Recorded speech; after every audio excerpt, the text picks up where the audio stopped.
This channel does not promote any violent, harmful, or illegal activities.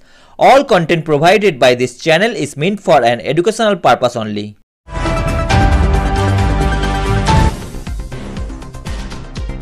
স্নান করতে নেমে গঙ্গার জোয়ারের জোরে তলিয়ে গেল তিনজন।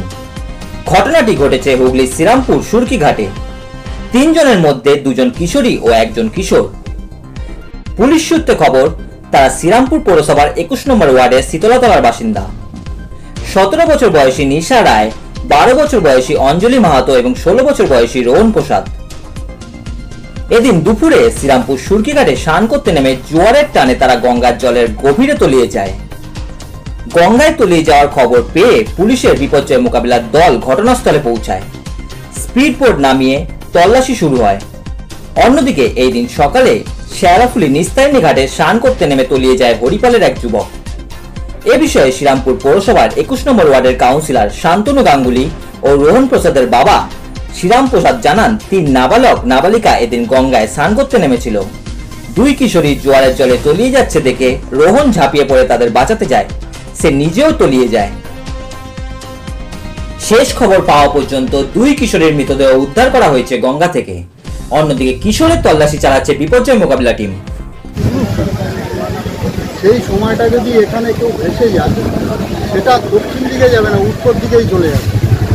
ঠিক আছে, আমাদের এখানে পুলিশ প্রশাসন বলুন, লোকাল খোঁজাখুঁজি করছে, সবাই এসছে, লোকাল লোকজন সবাই এসছে,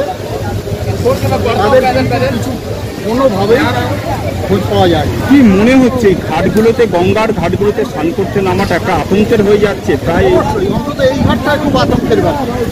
এই ঘাটটাতে মিনিমাম 12 থেকে 13 জন মারা গেছে গত কয়েক বছর। এই ঘাটটা এটা ভয়ঙ্কর। কি বলবেন দাদা, আপনারা এই জায়গা থেকে কি চাইবেন প্রশাসনের কাছে? তবে আমার মনে এই জায়গাটা একটু রেস্ট্রিকশন করে দেওয়াই ভালো।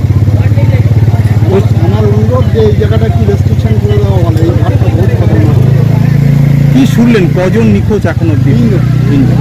স্থানীয় সব স্থানীয়। যাই হোক, কি চাইছেন? নিরাপদ একটা ঘাটটা দেখুক প্রশাসন। অবশ্যই প্রশাসনের একটা ব্যাপার দেখা হচ্ছে, এটা একটা নিরাপদ জায়গা তৈরি করা হয়েছে। কারণ সব জায়গায় তো পুলিশ দিয়ে পারবে না, না যত ঘাট আছে, কিন্তু তার জন্য একটা সেফটি করে দেওয়া উচিত। নামটা বলুন। প্রবীণ মণ্ডল। প্রবীর মণ্ডল। প্রবীণ মণ্ডল। बच्चे को, बूढ़े को हम लोग बचाते रहे हैं। इसके बाद हम लोग नहीं रहते, हम लोग तो ऑफिशियल आदमी हैं। क्या चीज़ का ऑफिशियल है? हम लोग कुरियर काम करते हैं। अच्छा, कहाँ रहते हैं? रहते कहाँ? हम भी रिसरा में रहते हैं। এবং এখানে উপস্থিত থাকা একটি ছেলে যার নাম রোহন প্রসাদ, বয়স 17 বছর, ওই দুটো মেয়েকে বাঁচানোর জন্য জলে ঝাঁপ দেয়। দুর্ভাগ্যজনকভাবে ও জলে ভেসে যায়। আমি এসে যখন দেখি তখন প্রায় এলাকা স্তব্ধ, কেউ কোথাও নেই, কয়েকজন মাত্র এখানে উপস্থিত আছে। আমি সঙ্গে সঙ্গে জানতে পারি যে এরা কোথাকার ছেলে মেয়ে। বললো যে এরা আমাদের মায়ের সে শীতলাতলা অঞ্চলের ছেলে হবে। আমি ওই অঞ্চলের যে স্থানীয় পৌর সদস্য আছে শান্তনু গাঙ্গুলিকে খবর দিই। শান্তনু গাঙ্গুলির সঙ্গে সঙ্গে এই দুর্ঘটনাস্থলে এসে উপস্থিত হয়েছে এবং প্রশাসনকে আমরা জানাই ফোনের মাধ্যমে। প্রশাসনে ছুটে আসে এবং বিপর্যয় মোকাবিলা দপ্তরও প্রায় একই সঙ্গে এসেছে। এসে সবাই একসঙ্গে 3টি যে দেহ ভেসে গেছে, দুর্ভাগ্যজনকভাবে অত্যন্ত বাচ্চা ছেলেমেয়ে, খুব খারাপ ঘটনা। খোঁজাখুঁজির কাজ চলছে, খানা তল্লাশি চলছে, কিন্তু এখনো পর্যন্ত তাদের দেহ বা তাদের কোনো হদিশ পাওয়া যায়নি। চেষ্টা চলছে, কাজ চলছে। 2 জন মেয়ে যারা ভেসেছে তারা কি স্নান করতে এসেছিল? স্নান করতে নেমেছিল। যারা স্থানীয় এখানে উপস্থিত ছিল, যারা প্রত্যক্ষদর্শী, তারা বলছে জোয়ার যখন আসে মেয়ে দুটিকে বারণ করা হয়েছে জলে না নামার জন্য, তা সত্ত্বেও কিন্তু ওরা জলে নামে। আর যে ছেলেটি গাছতলায় বসেছিল ও ভেসে যাচ্ছে দেখে রোহন প্রসাদ ঝাঁপ দেয়। ওদেরকে বাঁচাতে গিয়ে রোহন প্রসাদও জলে শেষ। ওই 2 মেয়ে কোথাকার? এরা হচ্ছে মাহেশের আমাদের 21 নম্বর ওয়ার্ডের শীতলাতলা মন্দিরের কাছে থাকে। কি নাম?